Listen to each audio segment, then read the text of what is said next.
everyone, it's Marissa with Bumblebee Apothecary. Welcome back to my channel. Today I would like to show you how to make kefir with raw milk.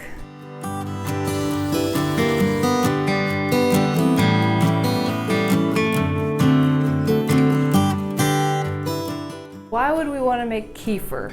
I showed in one of my previous videos how to make a milk yogurt, so why would we want to add another fermented dairy food? Well, raw milk kefir is a lot more aggressive as far as being a probiotic fermented cultured dairy food. So it is going to be a lot more powerful in restoring that healthy balance of friendly bacteria in the gut. So it's one of the really important things to introduce on the GAPS diet. Now, this can be a really individual thing, and I'm gonna go into this more in other videos. This may or may not work well for you in the very beginning stages. Some people it does, and some people it doesn't, but we'll talk about that more later. For now, I just want to show you how to make it. So kefir from raw milk is a really easy thing to make. It doesn't require any special equipment like a yogurt maker or anything like that, which is nice. It just cultures at room temperature on your countertop. So super easy and simple. To make kefir, you do need some kefir grains, and I'm going to put a link below where you can find the ones that I use. They're called grains, but they're not really a grain, like in the sense that we think of wheat or something as a grain. They're just little symbiotic clusters of the beneficial bacteria that culture the milk and make it into kefir. So when you get your kefir grains, they're going to be dehydrated and you're going to have to activate them. And if you just follow the directions on the pamphlet, then that should work fine. All right, so the first thing that we're going to do is to just strain our kefir grains out of our existing kefir. And to do that, there are a couple things that you need to know. Kefir grains don't like metal, so you want to avoid using metal. I use a wooden spoon when I do this, and then I have a plastic strainer. I'm going to put a link below where you can find these plastic strainers. And then I'm just straining that into a glass pitcher like this. So I'm just going to start by pouring it right in. All that whey is going to pour through easily first. I put kind of a lot in, so I'm going to scoop some back into the jar so that I can stir without it overflowing. So then the solid part will need a little bit of encouragement to go through the strainer, and I just stir it like this for a while. Just like with any fermented food, you want to make sure that your hands and equipment and containers and everything are as clean as possible so that you don't contaminate your culture and introduce other bacteria that you don't want in there and weaken it, make it not work as well. So just keep everything super clean and you should be fine. And so I just pour some more in there and then continue stirring, and this just encourages it to go right through the strainer. So down below we have our nice kefir that we can use. My favorite thing to do with kefir is to make smoothies with it. Add some frozen fruit, bananas, some coconut oil, some grass-fed beef collagen powder is another thing I like to add. And then you can also just drink it straight too. If you're to the point where your gut bacteria is at a healthy balance to where you like straight fermented things like that, then good for you. You'll enjoy drinking straight kefir.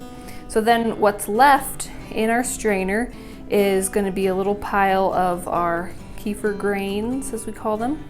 So we're going to save those, and we're going to put them into a new jar of milk. So the strained kefir can go back into its jar, and it's now ready to use. And then the grains are ready to have more milk added to them. So I'm just going to add some more milk.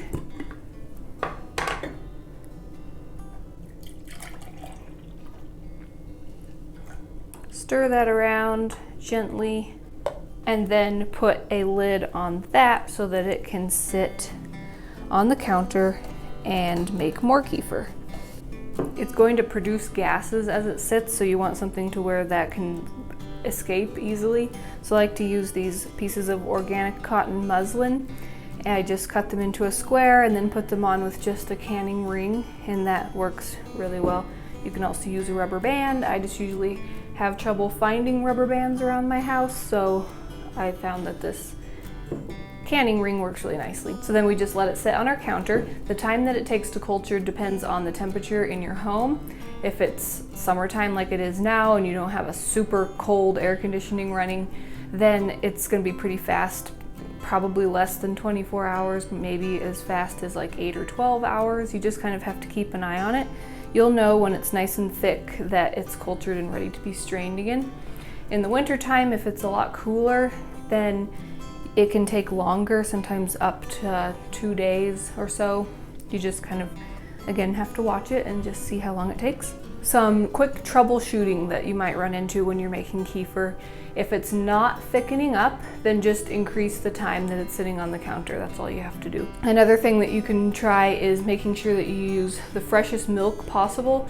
Keep your raw milk in the back of your refrigerator so that it doesn't have a chance to grow its own set of bacteria before you culture it with the kefir grains, and that'll give you a better success rate if you're having trouble with that. And then this isn't troubleshooting, but it's a handy tip. If you just need to take a break from making kefir for a little while, then you can safely put them into a jar of milk like this, put a regular, like a white canning jar lid on it, and then it can go in your refrigerator for a week or two, and then like if you go on vacation or something, then it should be fine in there. And then once you're ready to start making it again, then you just bring it out and put it into milk on your countertop. Again, I would put new milk for it to culture when you want to start up again, and then it should work fine. I hope that you enjoyed seeing how to make kefir. It's one of the really important foods on the GAPS diet, and it really helps to restore that beneficial gut bacteria, and it's tasty and really easy to make. Like I said before, I'll put a link below where you can find the same kefir grains that I use, as well as the white plastic strainer that I use. I'm also going to put a link to the blog post that has the full written article and then a printable recipe card with the directions on it so that you can find that easily. I also wanted to mention that if you are thinking about starting the GAPS diet, or maybe you've already started and you're working through the introduction diet steps, I have a free ebook that is GAPS Diet Essential Recipes. It contains all the recipes that you need to know how to make to complete the introduction diet. So I'll put a link in the description box below where you can find that. So if you like this video, give it a thumbs up. Share it with anybody who you think might find it interesting or helpful. New to my channel, please hit that subscribe button. I make new videos every week on traditional health wisdom and living a sustainable DIY lifestyle. Thanks so much for watching. Bye.